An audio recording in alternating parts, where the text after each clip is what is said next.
Mettez pause, cherchez vous-même la solution avant de regarder la correction. Bonne vidéo. Oh yeah, faiseur de 2 capilles. Let's go! Tessia 2025, épreuve 1, exo 4, l'équation a puissance x égale à x puissance a. Lorsqu'on dispose de réels x et y tels que x est strictement plus grand que 0, on définit x puissance y égale à exponentielle de y ln de x, ce qui prolonge les définitions connues lorsque y est un entier. On fixe a dans R plus étoile, on se propose d'étudier selon les valeurs de a, le nombre de solutions de l'équation EA défini par a puissance x égale à x puissance a, où l'inconnu x est dans R plus étoile. On définit pour tout a dans R plus étoile la fonction HA sur R plus étoile par HA de x est égal à x ln de a moins a ln de x. Étude du cas où a est égal à e. Pour la question M34, on nous dit la fonction HE est. On commence par remplacer a par e et comme ln de e vaut 1, cela va nous donner x moins e ln de x. Ensuite, on calcule la dérivée, x a pour dérivée 1, ln de x a pour dérivée 1 sur x, ce qui nous fait 1 moins e sur x, et 1 c'est x sur x. En réduisant même dénominateur, on obtient x moins e sur x. Comme x est déjà positif, le signe de la dérivée ne dépend que de x moins e qui s'annule en e. Et comme c'est une fonction affine de coefficient directeur 1 positif, elle est croissante et prend des valeurs négatives, puis 0, puis des valeurs positives. Dérivée négative, fonction décroissante, dérivée positive, fonction croissante. On peut, si l'on veut, compléter avec le calcul d'image et limite, mais on n'en a pas besoin pour répondre à la question. L'image de e nous fait e moins ln de e, où ln de e donne 1, donc ce qui va nous donner 0. La limite donne 0. D'après cette expression, x donne 0. ln de x en 0 donne moins l'infini. Avec le moins e, ça nous fait plus infini. Et pour la limite en plus infini, on factorise par x. Et le ln de x sur x en plus infini donne 0 par croissance comparée. Avec ce plus infini qui vient de x, la parenthèse tendant vers 1, on a donc 1 fois plus infini qui donne plus infini comme limite. La bonne réponse est la réponse C.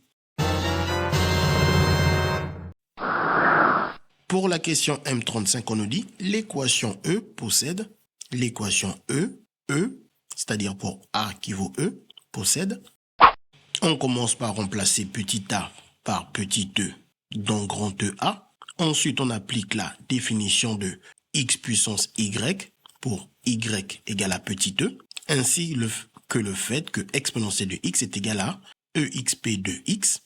Ensuite, on retire les exponentielles pour obtenir x égale à e ln de x. Puis, on passe tout d'un côté et on reconnaît ici l'expression he de x. On a donc l'équation he de x égale à 0.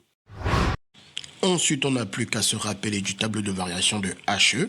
Et d'après son tableau de variation, on voit que he ne prend la valeur 0 qu'une seule fois. Donc cette équation ne possède qu'une seule solution. La bonne réponse est la réponse D. Pour la question R2, on nous dit montrer que x sur ln de x est supérieur ou égal à e pour tout réel x strictement plus grand que 1. Alors, soit vous utilisez le fait que comme x est strictement plus grand que 1, ln de x est positif, ou le passez de l'autre côté.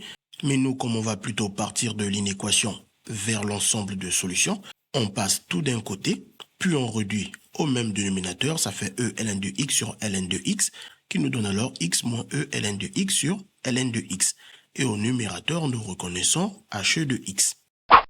Ensuite, on fait un tableau de signes où on met une ligne pour notre numérateur he de x, une ligne pour notre dénominateur ln de x, ensuite une ligne pour le quotient des deux. On a vu dans le tableau de variation de he de x qui s'annule en e et qu'il est toujours positif. On connaît très bien que ln de x s'annule en 1, qu'il est négatif avant 1 et positif après 1. Par produit et règle de signe, le quotient va donc être négatif avant 1 sans être défini en 1 car ln est au dénominateur, donc on ne peut pas diviser par 0. Et positif après le 1, tout en s'annulant car on a 0 divisé par un nombre donne 0, ce qui nous permet de dire que notre quotient est donc positif quand x est strictement plus grand que 1, ce qui nous donne alors l'ensemble de solutions 1 exclu plus infini qui correspond à x strictement plus grand que 1. Étude du cas a égale à 2. Pour la question M36, on nous dit la fonction h2 est. On remplace tous les a par 2, ce qui nous donne h2 de x égale à x ln de 2 moins 2 ln de x. Puis on sait que la dérivée de x c'est 1, donc 1 fois ln de 2 donne ln de 2. La dérivée de ln de x c'est 1 sur x, ce qui nous donne 2 sur x. Puis on réduit au même dénominateur, ln de 2 devient x ln de 2 sur x. Puis on écrit tout sous une seule barre de fraction. Le dénominateur étant positif, on s'occupe que du numérateur qui est une fonction affine qui va s'annuler lorsque x est égal à 2 sur ln de x. Son coefficient directeur ln de 2 est positif car 2 est plus grand que 1. Donc notre fonction affine prend d'abord des valeurs négatives, puis s'annule, puis prend des valeurs positives. Dérivée négative, fonction décroissante, dérivée positive, fonction croissante. Même si on n'en a pas besoin pour répondre à la question, vu qu'on a déjà tout ce qu'on a besoin d'utiliser pour répondre à la question, on peut quand même calculer l'image de 2 sur ln de 2 en remplaçant tous les x par 2 sur ln de 2. On simplifie les ln de 2, ici on ne peut pas aller tellement plus loin. On peut factoriser ensuite par ce 2, ce qui nous laisse un 1, moins ln de 2 sur ln de 2. On calcule aussi la limite en 0, x tend vers 0 fois ln de 2, et ln de x lorsque x tend vers 0 donne moins l'infini fois le moins 2, qui va donner plus l'infini. Et pour la limite en plus l'infini, on factorise par x, qui nous laisse dans la parenthèse ln de 2 moins 2 sur ln de x sur x, qui par croissance comparée tend vers 0, et donc la parenthèse tend vers ln de 2 qui est positif fois plus infini qui donne pour limite plus infini. Une fois que notre tableau est complet, on voit que la bonne réponse est la réponse A. Pour la question L4, on nous dit « Donnez l'ensemble des solutions de E2 ». On commence par écrire E2 en remplaçant tous les A par 2, ce qui nous fait 2 puissance x égale à x puissance 2. On applique ln des deux côtés pour faire descendre le x, bien évidemment grâce à cette formule où on a sauté la partie exponentielle, ce qui nous donne donc x ln de 2, 2 ln de x. Puis on passe tout d'un côté, et là on reconnaît h2 de x. On a donc que l'équation E2 est donc équivalente à h2 de x égale à 0. Ce qui nous invite à nous rappeler du tableau de h2 de x. Et concernant le minimum, comme on cherche quand est-ce que h2 de x est égal à 0, on a besoin que ce minimum soit strictement négatif pour que l'on puisse passer par 0. Donc on va chercher si ce minimum peut être strictement négatif. Pour cela, on peut s'intéresser uniquement à la parenthèse. Le 2 ne va pas changer grand-chose. Si la parenthèse est négative fois 2 positif, le produit sera négatif. Donc on fait passer la partie en ln du côté droit de l'inégalité. On applique exponentielle de deux côtés, ce qui nous donne E inférieur ou égal à 2 sur ln de 2, qui nous fait repenser à ce qu'on a déjà travaillé en R2. On a vu qu'en R2, que x sur ln de x est toujours supérieur ou égal à E pour tout x qui est plus grand que 1, et justement 2 est strictement plus grand que 1. Ce qui veut donc dire que notre minimum est toujours négatif. On peut même dire qu'il est strictement négatif, étant donné que 2 sur ln de 2 n'est pas du tout égal à E pour qu'on puisse avoir l'égalité. Donc, comme ce minimum est strictement négatif, le corollaire du TVI nous dit que nous avons exactement deux solutions. Et une de ces deux solutions est évidente. En effet, si le x est égal à 2, ça nous fait 2 puissance 2 égale à 2 puissance 2, donc x égale à 2 est l'une de ces deux solutions. Et la deuxième solution différente, beaucoup moins évidente que la première, peut se trouver par exemple en disant que si on passe tout à la puissance 2, cela dépend de comment nous allons calculer derrière. D'une part, on peut faire le produit des puissances, d'autre part, on peut aussi faire le produit des nombres. En faisant le produit des puissances, cela nous donne 2 puissance 4, et en élevant le 2 à la puissance 2, ça nous donne 4 puissance 2. Donc x égale à 4 va être une autre solution de cette même équation. Donc le alpha c'est le 2, le bêta c'est le 4. Et notre ensemble de solutions est composé des deux uniques solutions 2 et 4. Étude du cas A strictement compris entre 0 et 1. Pour la question M37, on nous dit la fonction h de A est. On commence par dériver HA de x. Dérivée de x c'est 1, ça nous laisse alors ln de A. Dérivée de ln de x c'est 1 sur x, ce qui nous donne moins A sur x. On réduit au même dénominateur x ln de A sur x. puis on mène tout sous une seule barre de fraction. Comme a est strictement compris entre 0 et 1, il est assez facile d'expliquer que le numérateur est négatif, ln de a est négatif, x est positif, donc le produit ici est négatif, a étant positif, moins a est négatif, somme de négatifs. Ces calculs montrent clairement que le numérateur est négatif.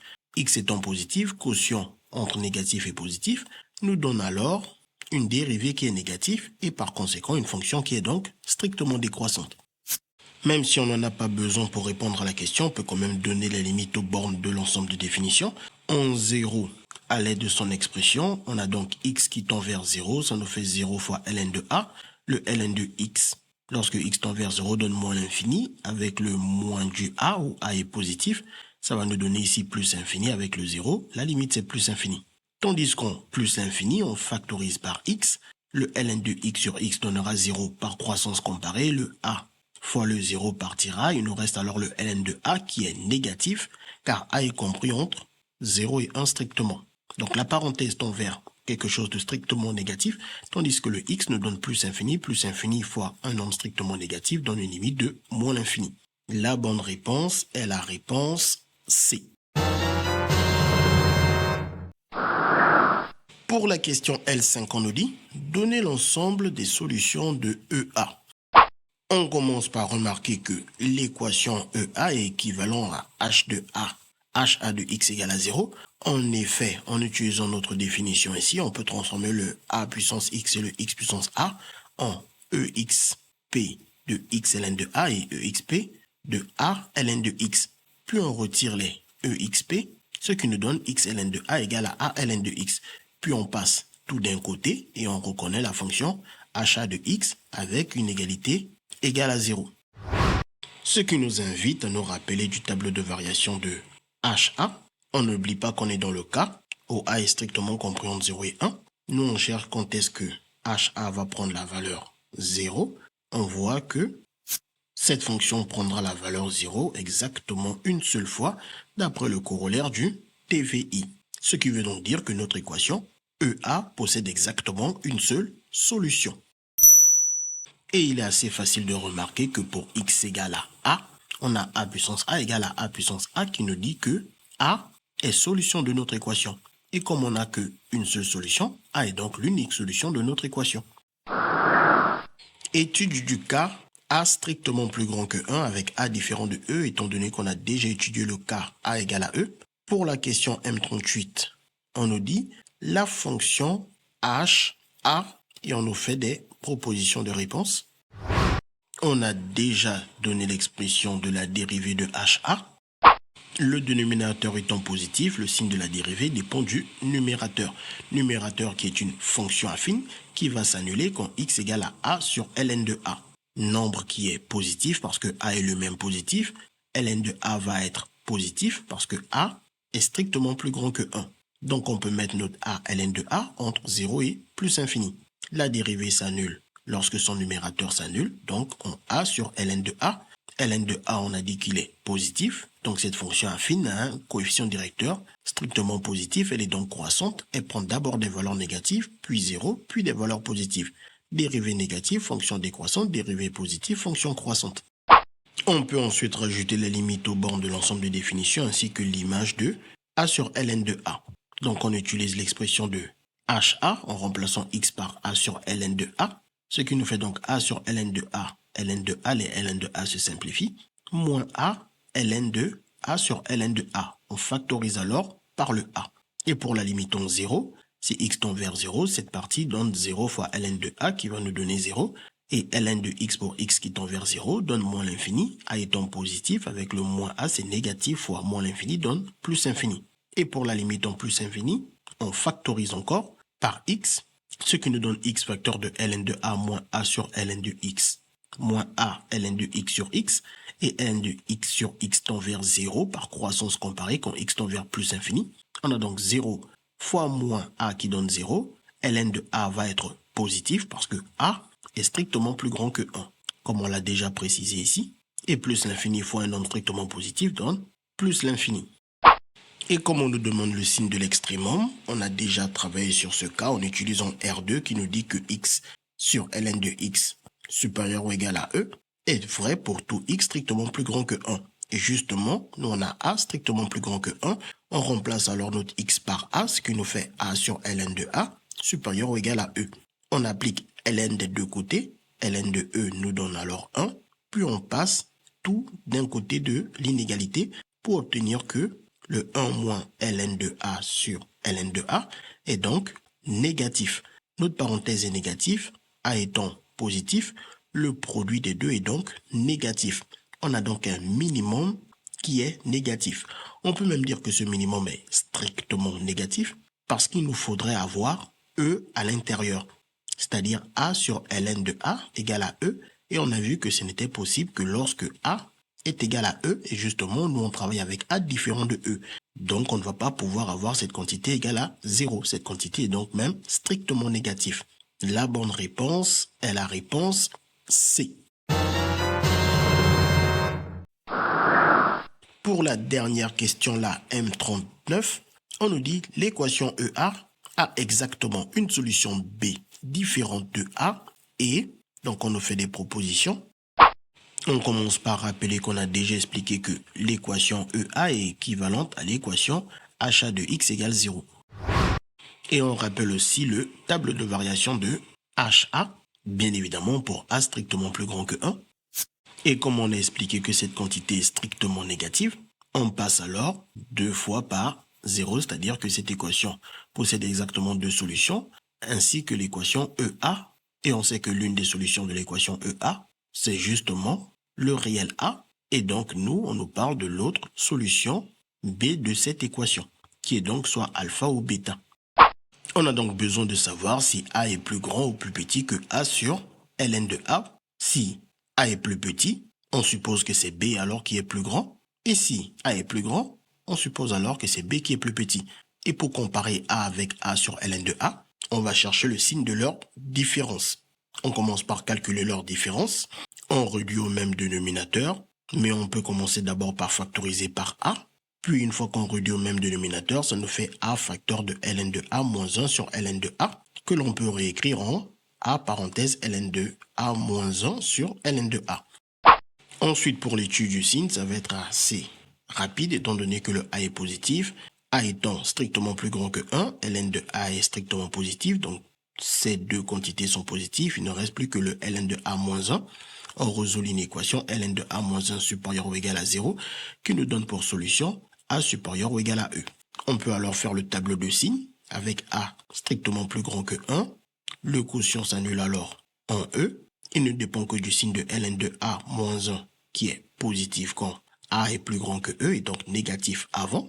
Et donc, lorsque la différence elle est négative, ça veut donc dire que le A, il est strictement plus petit que A sur ln de A, et donc que notre A va être plus petit que B. Tandis que si la différence elle est positive, A est plus grand que A sur ln de A, et donc par conséquent, c'est B qui sera plus petit que A. En observant les réponses proposées, on voit que la réponse A est déjà très proche de ce que nous avons.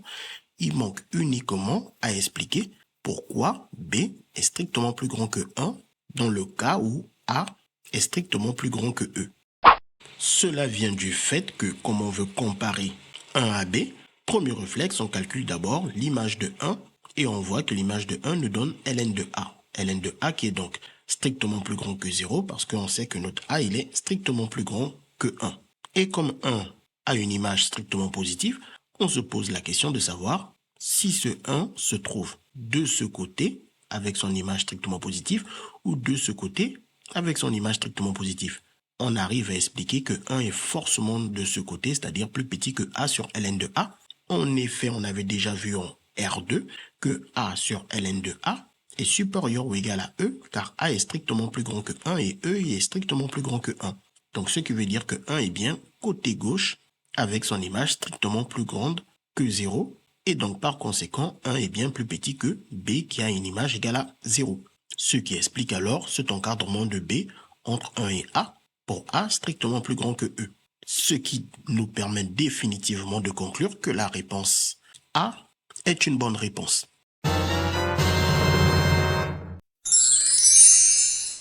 J'espère que vous avez compris. Mais oui, c'est clair. CQFD, ce qu'il fallait découvrir. Les mathématiques, ce n'est pas juste la mémorisation de l'application de cours. Ça nous aide à comprendre le monde qui nous entoure et à prendre des décisions.